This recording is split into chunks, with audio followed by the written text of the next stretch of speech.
زي ما انتم شايفين كده احنا يعني ايه بنشطب بقفل الموضوع. جايبه لكم الاخر يعني، ببدأ الفيديو من اخره. المهم، بسم الله الرحمن الرحيم. اللهم صل وسلم وبارك على سيدنا محمد وعلى آله وصحبه وسلم. الفيديو ده يعتبر على يومين. مش على يومين يعني بالظبط، بس كان عندي شوية هدوم وأصبح صايمة. قلت أغسلهم علشان أصبح صايمة وهبطانة شوية يعني في أول يوم. فالمهم قلت أغسلهم وأخلص منهم علشان أرتاح. شغلت الغسالة اللي هي الهاف دي برضو مع الغسالة الأوتوماتيك علشان يعني تساعد معايا وأخلصهم علشان ارتاح واصبح مش يعني ما بقاش شايله همه. صباحنا تاني يوم روضة سلقت الكرنب وعملت لي برضو صلصة بس بحق الله يعني انا ساعدتها في سلق الكرنب. انا لقيتها مخروعاها او مفصصاها يعني وبتسلق فيها، فسلقت معاها.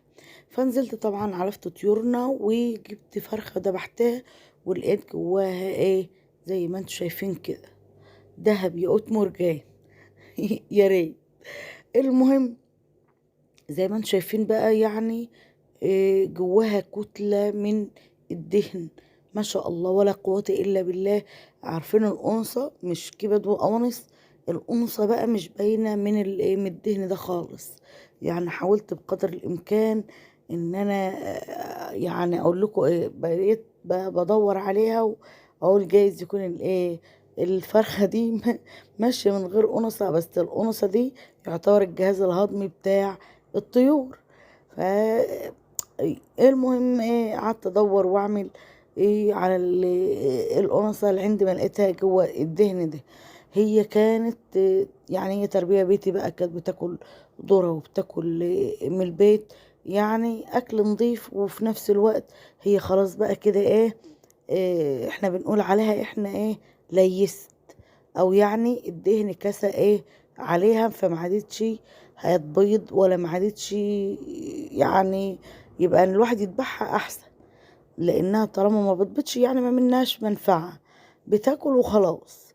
هو ده المفروض يعني بيكون اسلوب او نظام المزارع بتعمل كده. البيضة الفرخة لما ما بتبيضش خلاص يبيعوها. انما انا هبيعها لمين؟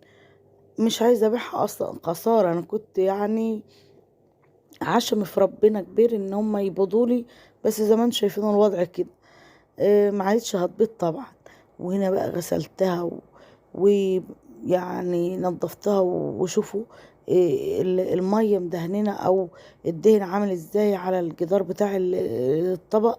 حاجه ما شاء الله، يعني حاجة فوق الوصف. أنا أول مرة أذبح ليا فرخة أو طيرة ولاقاها بالمنظر ده، أقسم بالله العظيم.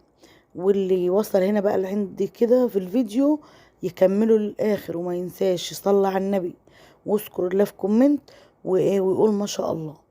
بالله عليكم تكملوا الفيديو للآخر، تمام؟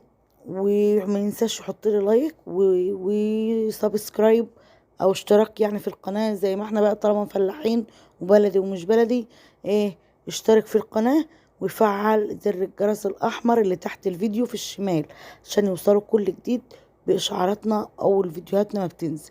وهنا طبعا بقى اشوحها ويحط عليها البوكيه جرني بتاعها، طماطم فلفل بصل. وانا كنت سخنت الحله ونزلتها عليها تديها صدمه، ورجعت هديت تاني علشان يعني زي ما بيقولوا كده تسلي الدهن اللي فيه او تنزل الدهون اللي عليها دي.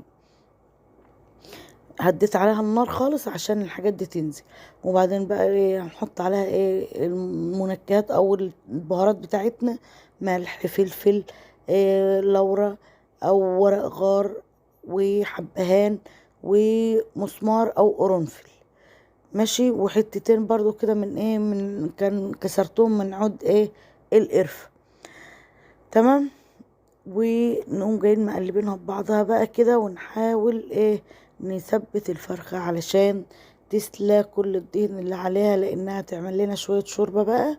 طبعا الشوربة عشان نسقي بيها المحشي، ما احنا مستلقين كرنب فلازم يبقى محشي.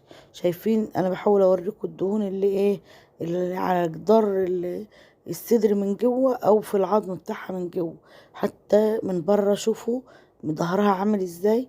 يعني كانت ما شاء الله ولا قوة الا بالله، عليها دهون حتى الرقبة. يعني ما اقولكوش كلها كانت تعتبر اقول ايه، تلات ارباعها دهن والربع لحمة مش عارفة. المهم هنا بقى كنا غسلنا الرز وقطعت الخضرة او خرطتها وحطيتها على الرز وايه، وهننزل عليهم بالايه بالصلصة او بالتقلية.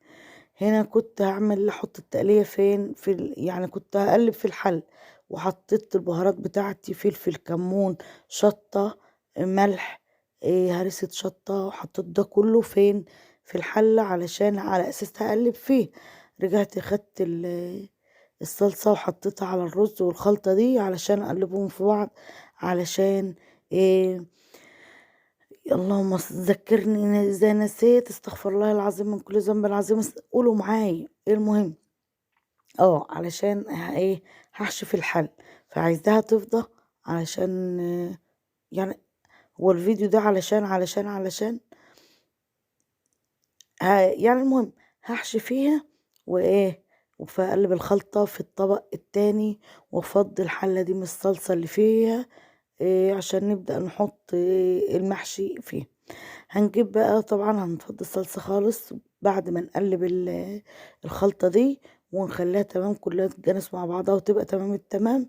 اجيب طماطم وفلفل وبصل علشان اعمل ارضية الايه الحل او القاع بتاع الحل.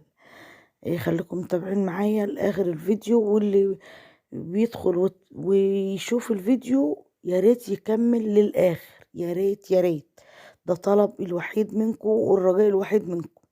حتى لو ما اشتركش ولا ما حطش لايك برضو يكمل الفيديو للاخر.